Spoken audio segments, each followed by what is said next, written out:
Well, thank you for tuning in to our podcast on the Shepherd's Bookshelf. And we're looking today at another book that was recognized by Christianity Today in 2024 as one of their books of the year. They have different categories, and this one has reached the status of one of the books of the year. It's called Turning Points in American Church History.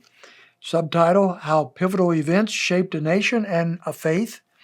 It's written by Elesha, I guess we would pronounce it, Coffman. She's a professor of history at Baylor University, and she has pinpointed 13 events over the last several centuries that she believes shaped the American church into what it is today.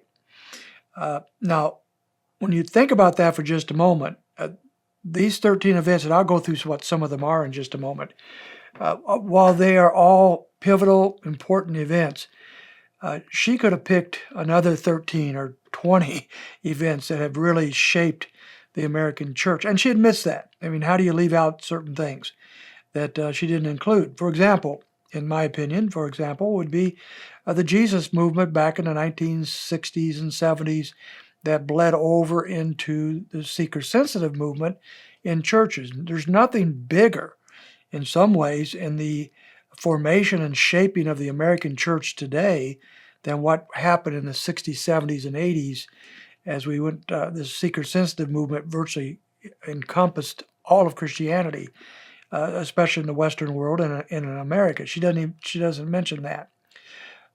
What about what happened with COVID? So I think that was a very pivotal point of time in which there was some major changes that's happened to Christianity, the church, America, since the COVID epidemic and all that's happened in the last 5 years or so. That's not mentioned either. So we could go through a whole list of things that could be part of these pivotal events, but she's chosen 13. And the 13 she's chosen, she covers well and gives a lot of insight, a lot of information about them in summary form. Now, as we look at that, keep in mind there's 13 chapters, 13 events, and she's given a summary, a 20-page summary of these important events. So as we think about that, that's just a thumbnail, and just an overview. Every one of these events have had multiple volumes that have addressed the events themselves, the analyzation of what those events did or meant, and so forth. So you could read hundreds and hundreds of books just on these 13 events if you wanted to. And she's only given a 20-page summary of each. So you can only go so deep and so far with that, but that's what most people probably won't anyway. I know a lot of people hate history. I'm a rare guy, I guess. I really love history.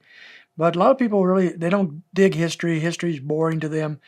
But if you want a good overview of some of these things that happened that have shaped American Christianity, this book would be a real good starting place to do that, at least on these 13 events that she wants to deal with. Also, I would mention that if you're a reader of Christian History magazine, which I have been from the beginning, I think I've read every volume Christian History has put out over many, many years, you'll find a lot of similarity in this book to Christian History magazine. And that is partly because she was at one time an editor for Christian History, so she follows that format. For example, there is the main article in details, but there's also sidebars. And each of these sidebars, there's pictures, there's a kind of a parallel issue or biography of someone. These are interesting and helpful, and it's just the format that she uses. So you'll see that similarity with Christian History. One other similarity is that Christian History, which is put out by Christianity Today, takes a very broad view of Christianity. And so they try to be objective. That's not always possible, but they don't get into they don't critique things very well. They don't discern a lot of things. If somebody, for example, says they're a Christian, they self-identify as a Christian, but they don't fit any of the categories of theologically of being a Christian, it wouldn't matter to Christian History or Christianity Today, or perhaps to Coffman.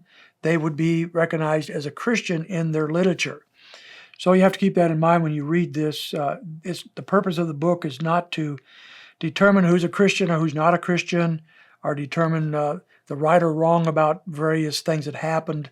It's to chronicle these things, give insight to some degree, show how these things shaped and turned the Christian faith and how it's practiced today. So that's things that you might want to know. Now the 13 turning points here, as I said, a chapter devoted to each, about 20 pages each. So the book comes up to be, with footnotes and so forth, about almost 300 pages. But some of the different chapters here, and some of these might surprise you as being one of the key pivotal turning points in American Christianity, or the American church. For example, the very first one is the defeat of the Spanish Armada in 1588. Now, who would have thought about that? Probably only a historian. The next one is makes a little more sense, although I would agree after reading her chapter, this does play a role. But the next chapter is Roger Williams.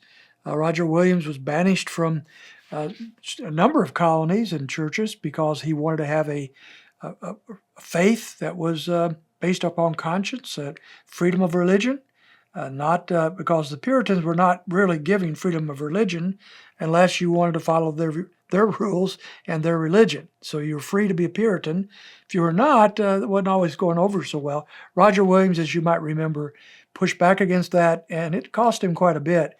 Sounds like in this chapter, however, he was kind of a cantankerous fellow himself, so some of the problems might have been his own. They talk quite a bit about the American Indian Wars, for example, called King Philip's War. Some of you probably have read about that. So the Native Americans and the Christians who came over here didn't always see eye to eye, and some things were pretty atrocious. She talks about that some. She also, of course, talks about the Great Awakening happening in the 1740s and so forth. George Whitefield, a little bit. Some of the others, like Edwards, but mainly George Whitefield and what was going on during his time. There's quite a little bit here about the black church, and it's coming out of the slavery background and so forth. So the black, how did that form? How did the Christian church form among the black community? There's a lot of troubles, a lot of problems, very difficult many times putting that together. And so this is a nice overview of that. A couple more I'd mention is the Azusa Street revival that led to Pentecostalism in the early 1900s. That definitely shaped American Christianity, and really Christianity around the world, since Pentecostalism now, those that claim to be adherents to Pentecostalism and charismatics make up the largest grouping of Christians in the world outside of those who are Roman Catholic. So again, there's the issue about the doctrines, the soteriology of Roman Catholicism, which I do not believe is biblical, yet they would be considered the largest group of Christians in the world. Pentecostals next, and so forth. So this has really shaped the American Christianity, Western Christianity, just in a little over 100 years. Very important to have information about that.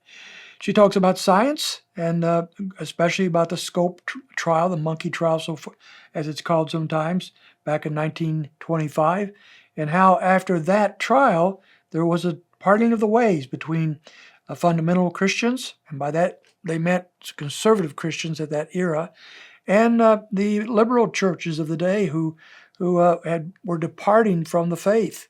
And so this is a chapter. It makes some good points, although she doesn't follow up with what happened, at least not very much, in the 50s and the 60s and so forth. So these are some of the ones that she writes about. I think the most important one to me, or most interesting to me, for whatever reason, is the one on missions. She actually entitles it Muscular Missions Student Volunteer Movement, that was launched 1886. Now, what she's going to talk about here, and I don't think necessarily this title really captures what she's after, but she's talking about how the attitudes, philosophies, theology even of missions has changed since over the last 150 years or so. The divisions that have come about, the different philosophies of what missions should look like. There's been a massive change since the 1800s, early 1900s about missions.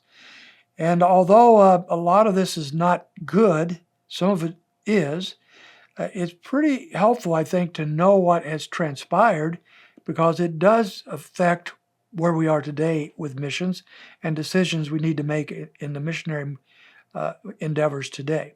I would actually recommend anybody involved in missions to read this particular chapter, chapter 9 in this book, to I think to get a good background into missionary efforts today as it flows from the past.